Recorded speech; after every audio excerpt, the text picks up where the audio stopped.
So about 9 months ago, I was asked to provide a title for this presentation, for this talk. And there it is, written in the program: Duality, non-duality, and the feminine face of awakening. About a week ago, I looked at that and I thought, my God, what was I thinking? What does that mean? It's a bit of a mouthful. Duality, non-duality, and feminine face of awakening. So, as I sit here, I get this strong sense of being pregnant, this moment, being in this moment in its fullness, in its unknownness. It's kind of pregnancy, it's a pregnant moment.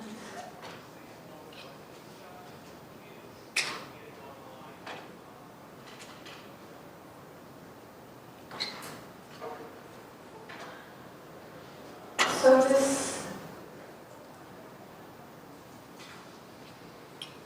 speaking of duality, non-duality, and feminine face of awakening is really about giving birth to something new.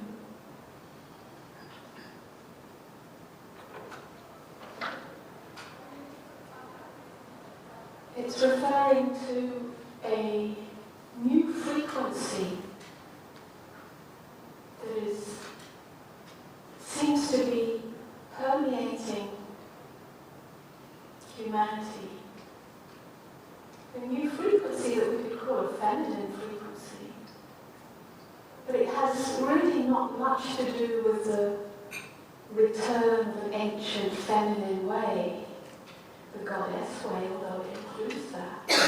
It's really much more about birthing something new, our capacity to give birth to a new consciousness, both within each of ourselves as individuals and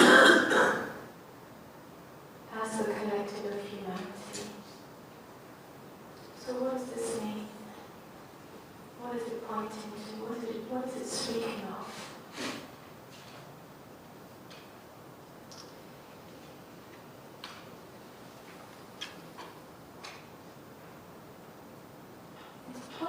To a latent capacity within each of us, whether we're male or female, whether we're young or old, whether we're mothers or not, of a psychological birthing. A psychological birthing. And birth requires a collaboration. So what's really being born here is, if you like, a new kind of spirituality, although spirituality is a word that I will invite you to throw away for now, to suspend. I would say it's a new humanity that has nothing to do with the old way of renunciation or ascension. We've been handed down the patriarchal model of enlightenment, which is one of transcendence.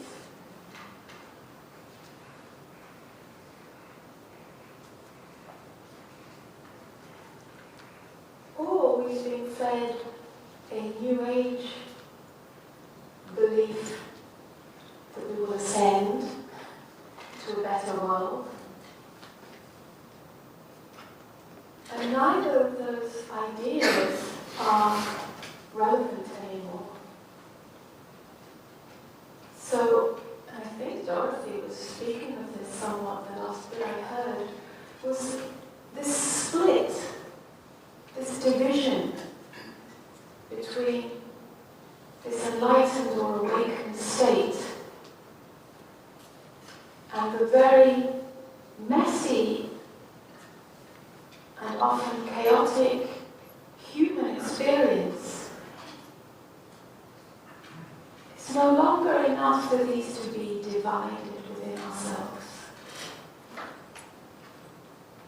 And it's amazing how pernicious this idea that somehow non-duality and the world of duality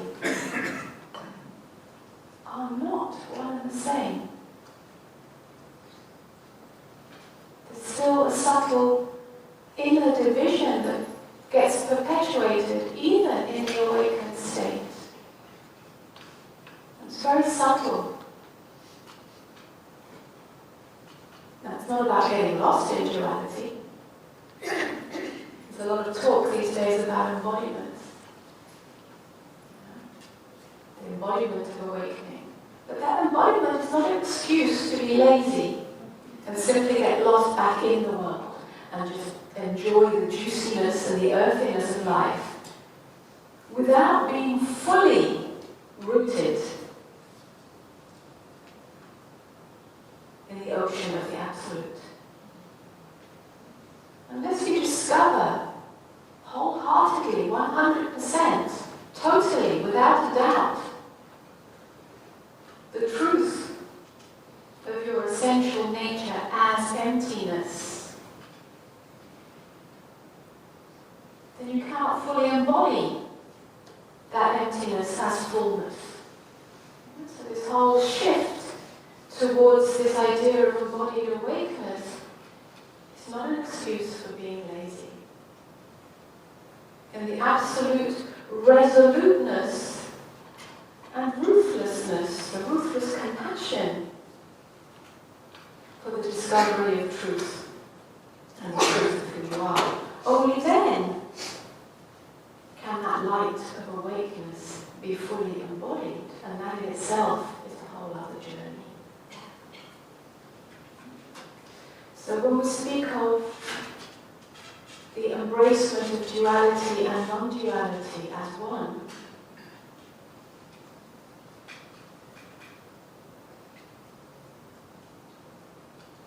it's a dimension of beingness that the mind cannot understand.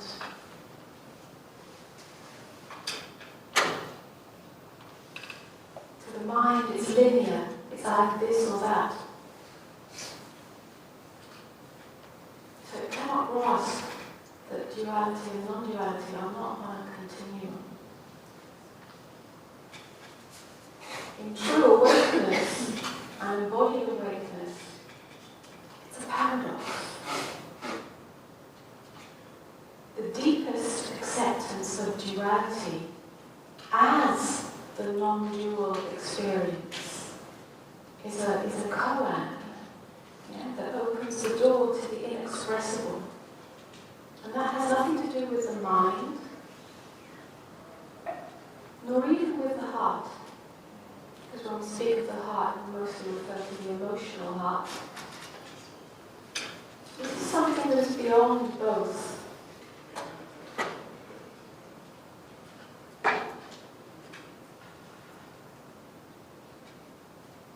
So what's being born, if you like, is a new frequency.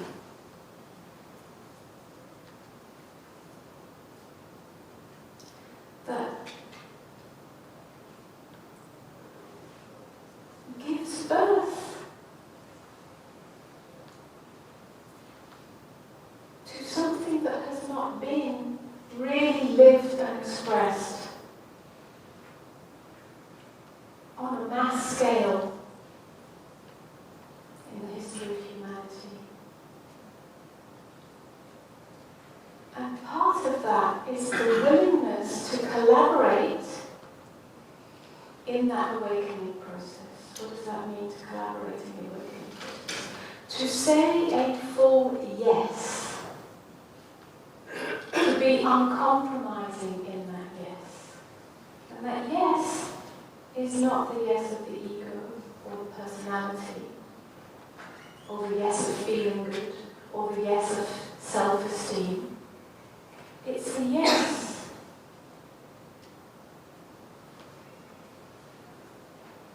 from the quietest part of your innermost being, which requires a surrender. It's the yes of the birthing process.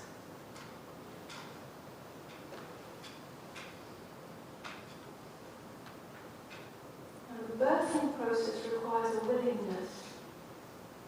It's not an imposing of the personal will on anything.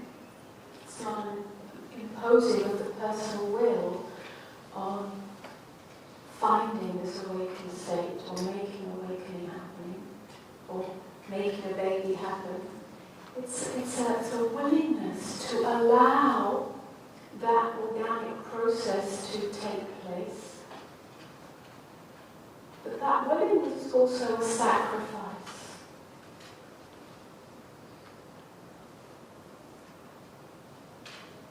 Just like a mother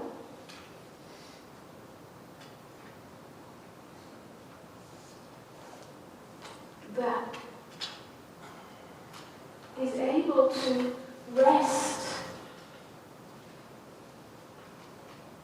in the yes, that roots her in the power of giving birth to something new. Out of the invisible realm is born the manifest realm.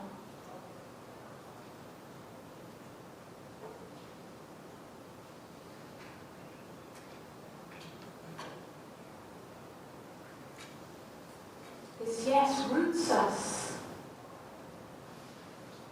in the power of I amness and gives birth to new life.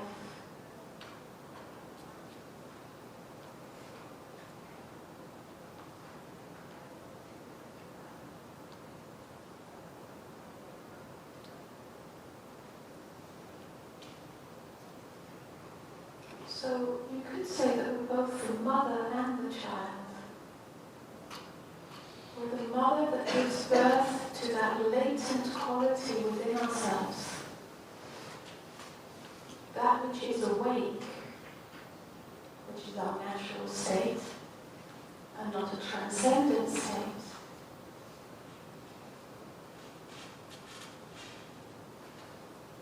It's one that gives birth to life, not removes us or detaches us from life.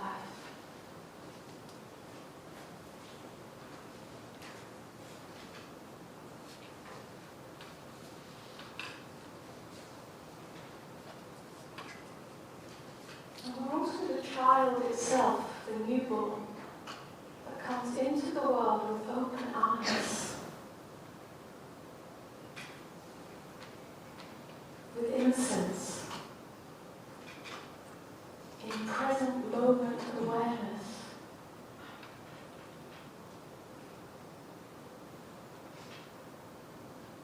And holding the potential of its highest vision. If you like, that's the birth of Christ consciousness, the light within is born into the totality of life, which includes both life and death, birth and death, dark and light.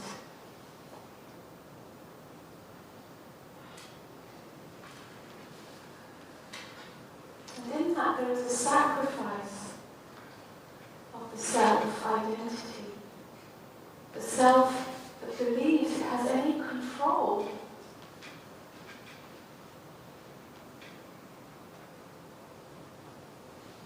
over how things should be.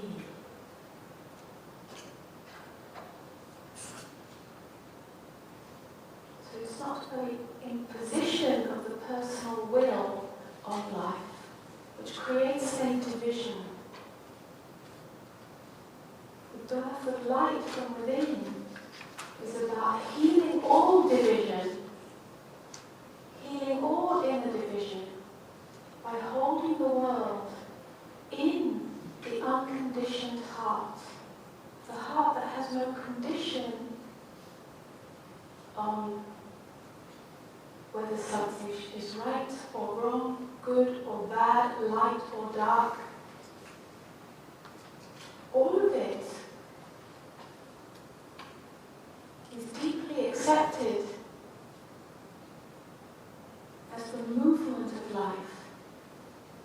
As it moves through your experience, that's not to say that if we're not moved to act in certain ways or do certain things, that movement is not allowed. Everything is allowed, but it's allowed within the untainted space of unconditioned awareness. So then movement in the world is love in action. Not love in action in the sense of doing good things, or doing charitable things, or taking pity. But the authentic movement of life as it moves through the awake, the open vehicle that you are in order to express and experience the full vibrancy of life in all its horror and in all its glory. Everything is exquisitely tasted.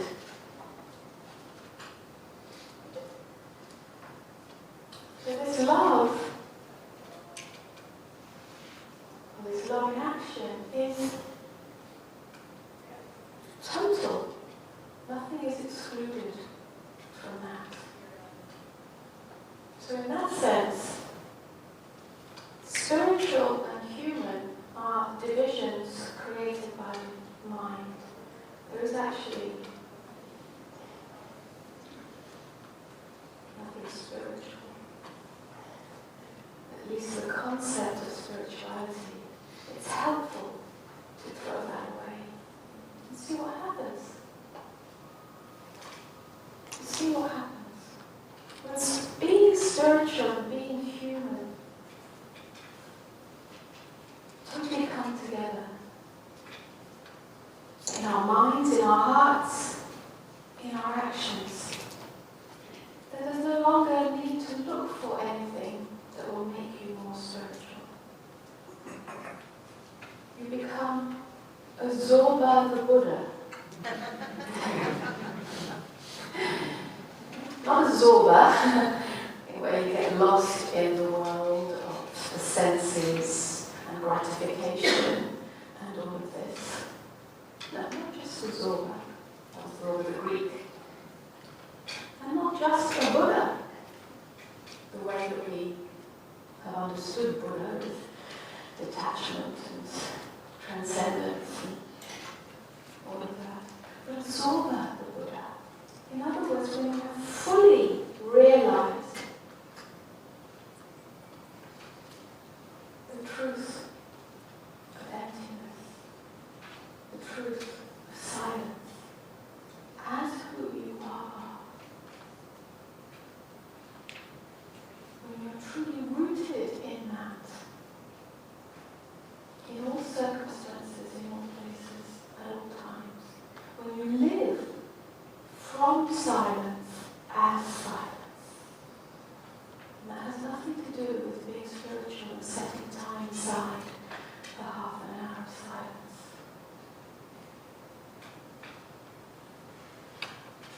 It has to do with having fully turned your attention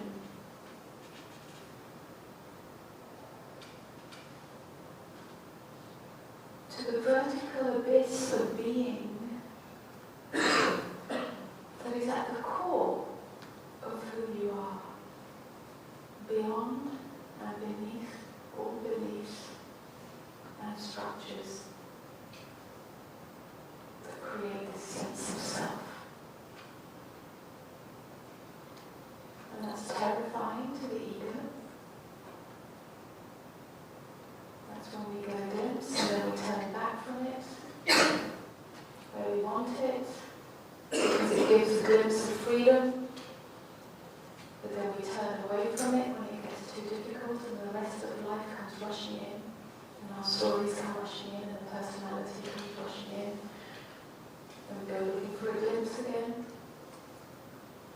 When you fully turn your attention and give yourself, sacrifice yourself, your psychological sense of self, every construct, the location of self in time and space, as a thing, here, as a me, when all of that is given to that emptiness, to that abyss, to that void, to that not knowingness, over and over again.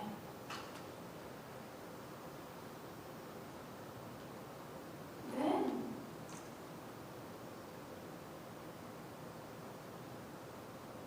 that abyss or that void which sucks you right in which you are annihilated as a separate sense of self, as a separate me.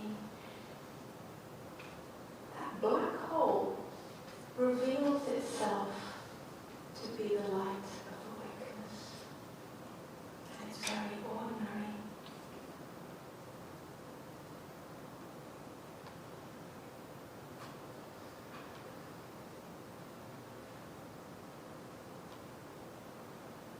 And that light is the birth of a new consciousness when it flows into the whole of your life, every aspect, every nook and cranny, and then flows into the world through your interactions, through your relationships, through your work, through your relationship to money,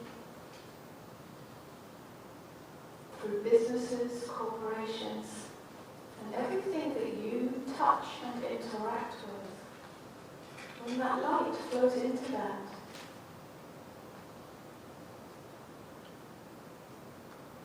it's a light because it just brings to awareness, right here in your face, those places in your interactions which are still operating from inner division. This is spiritual, this is not spiritual. This is good, this is not good. It's okay to have likes and preferences. Maybe I'm talking about something else. I'm talking about the division of what is worthy and what is unworthy, what is higher, what is lower. So when the light of awareness starts to pour into your life and into the world around you, which is your life, it brings to light everywhere where you still operate in division. And that's the journey of the embodiment of awakening. When that is fully embraced, as part of that journey, not just as a one-time state of awakening, a glimpse of freedom, but as an ongoing revelation, then this new frequency that I'm speaking of is just a way of speaking about it. I don't know if it's a new frequency or not. But then this, in some ways it is a new frequency because it allows the whole of the human experience to be included. Then we can say that the light is born into the world.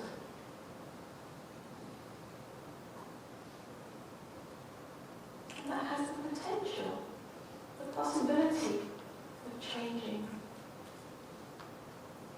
not only how we experience the world, but how the world expresses itself.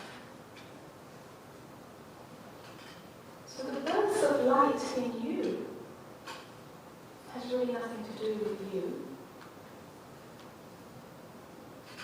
in the sense that it's not for you, it's not for your gain.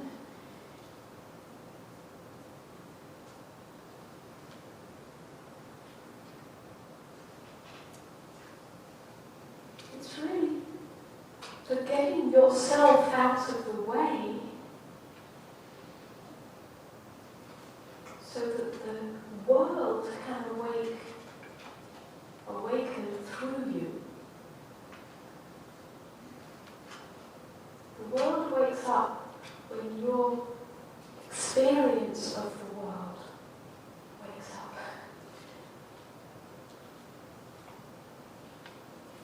experience of the world is one of seeing awakeness in everything, even in the darkest places. It's one of seeing oneness in everything, because everything is born of the one, even if we don't like it, even if it looks terrible, even if it's violent. Not condoning violence or terror, but the seeing of where this comes from and what is it born. I don't mean on a mind of level of thinking, but what is this form that I am perceiving, whether the form is another person, or a nation, or some event.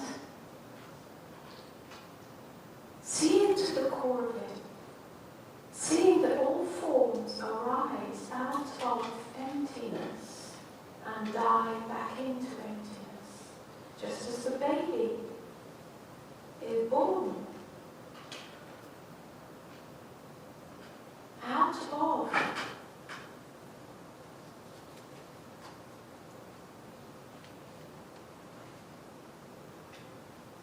seeming emptiness, the miracle of birth, and then that form over time, or what we perceive as time, dives back into that emptiness, that formlessness. And if we're using the analogy of being a mother embraces all of that, has an innate understanding or wisdom of birth and death, and the interconnectivity of all forms which are transient, all forms are transient, and yet undeniable as part of the human experience. I think I'm running out of time here, if that was possible.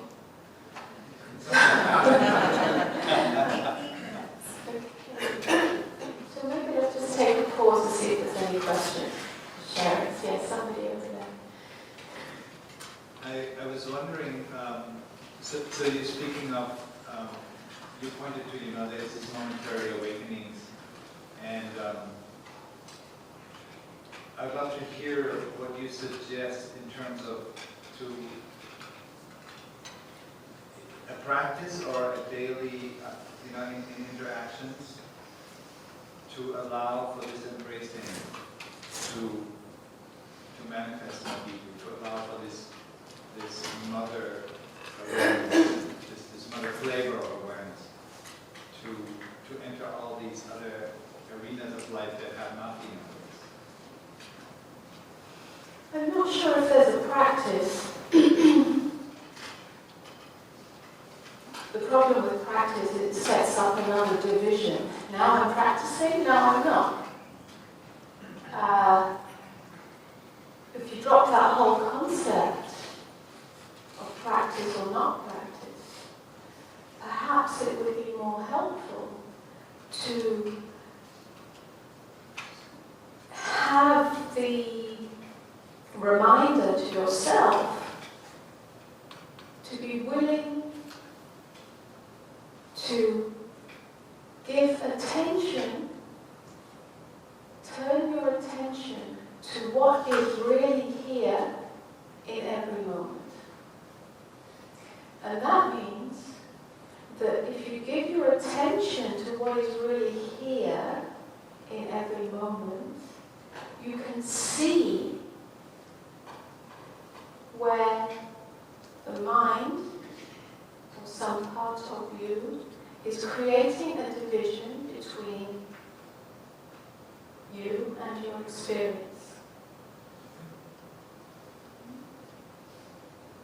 So it's not necessarily about having a practice to love the world more or embrace the world more, but to see what stands in the way of that. Because this embracement is actually very natural. It's not something you have to do. Yeah? It's more the natural quality that emanates from clear seeing or an awake state, awake beingness. Yeah?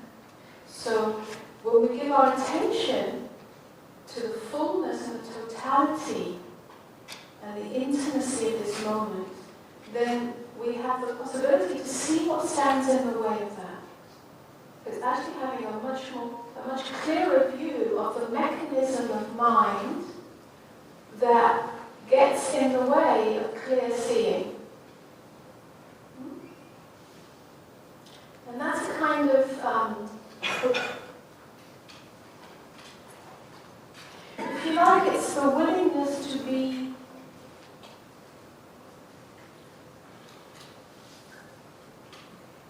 undeniably present, rooted in this, yeah? And unwaveringly open to this, over and over again, this and this and this. And then all strategies of mind that want or try or habitually have been conditioned to pull you away from that unwavering presence and unbounded openness to this will be playing themselves out and can be seen more clearly. And when they're seen, you're simply saying, I'm willing to be more deeply present to this, and I'm willing to be more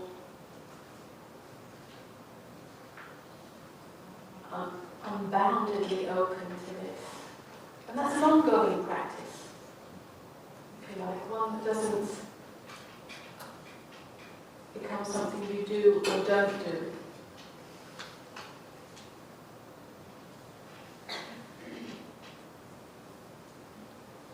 It's a kind of honesty, not a kind of honesty, it is an honesty. It's a ruthless honesty with yourself as to where you are giving your allegiance to the mechanism of mind that lives in the horizontal reality of past and future, that wants to pull you away from the full depth of the meeting with what is here and here and here and here, because it finds safety or security or stability or gratification in that movement, or where it thinks that movement is taking it to. Being honest with yourself as to where you are giving your allegiance to that, as opposed to the sacrifice of that that is required in the full depth and breadth of being here, now, and now, and now, and now, and now. That's what gets sacrificed into the abyss of being. That's what gets annihilated and extinguished when you give everything to the unknown, the unknownness of this moment. And this unknownness is not one of stupidity or ignorance. It's one of being very open to all that is arising as your experience. There can be no division in that. The division comes when there is any attempt to move away from or contort or manipulate or contract around that experience. Do we have time for another question? Or? Okay, a little quick. I can just speak relatively loud. There were so many gems in what you said, and a few key words for me were collaboration. Collaboration, this inner collaboration, inner being to say, if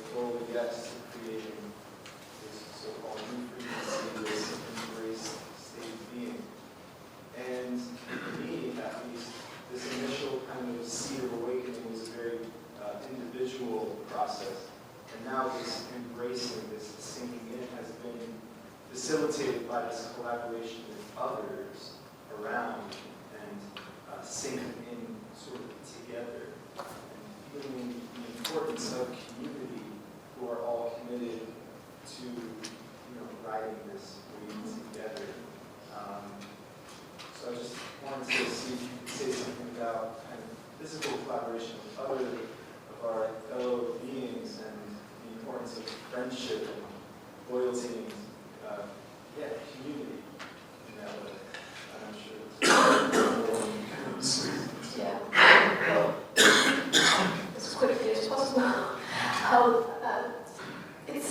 All of this is good, and it's all part of that unfolding and proliferation of life, because life is always proliferating. Life itself is always saying yes to more and more manifestations, some of those horrific and some of those inspiringly beautiful and uplifting. So everything is possible, everything is a yes. With reference to what you're speaking of, I think it's important, and I'll probably just say this, that the self does not take ownership of it again. Because there's a tendency when we speak of community and collaboration and we're all in this together and we are one and it's a global community, that the self-identity comes back in and somehow claims ownership of that. Yeah?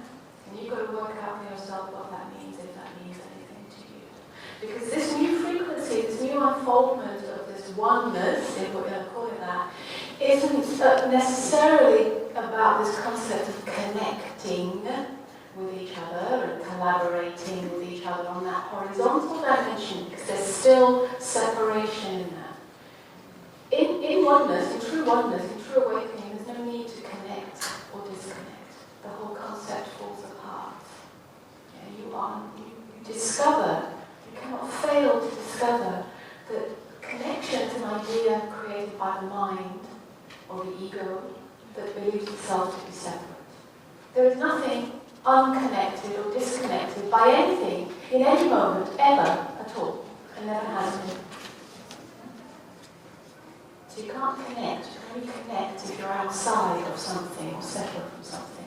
So a lot of these concepts, even very beautiful spiritual concepts or concepts of oneness, will dissolve. So this is what I think I'm referring to when I say it's very subtle. Yeah? So look at yourself very clearly and see whether there is any division. And when that division is surrendered, is sacrificed into the light of that awareness, then this real collaboration, we have to use words that have a kind of duality meaning to them. Words are always dual. But the real meaning of collaboration, co-creation, let's call it co-creation, starts to manifest through you as you, but without the self taking ownership of it. It simply happens. Whether you live your life as a hermit, in solitude, and the song of silence sings through you, through that apparent, and it's only apparent, individuality or solitariness, or whether you are singing and dancing with a community of people like-minded, open-hearted, with a common vision, a common goal. Doesn't matter. Whether it's that one or that one, doesn't matter. Whether it's solitude or community, doesn't matter. What matters is the purity, if you like, the totality, the authenticness of that silence moving through you and into the world. It will take care of itself, but it will have a very different quality whether you take ownership of that as something that you're doing that's good, or whether you're totally surrendered to silence and the way it moves through you, the shape and form of that expression really has nothing to do with you. So.